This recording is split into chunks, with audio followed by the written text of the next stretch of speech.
Hindi sapat kaya dapat may plan B. Hindi sapat ang isang trabaho para mamuhay ng matiwasay.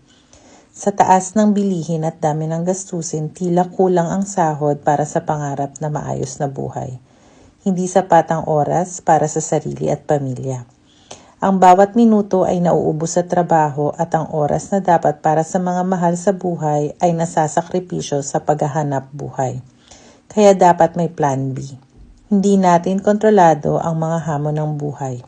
Pwedeng mawalan ng trabaho, magkasakit o magkaroon ng emergency.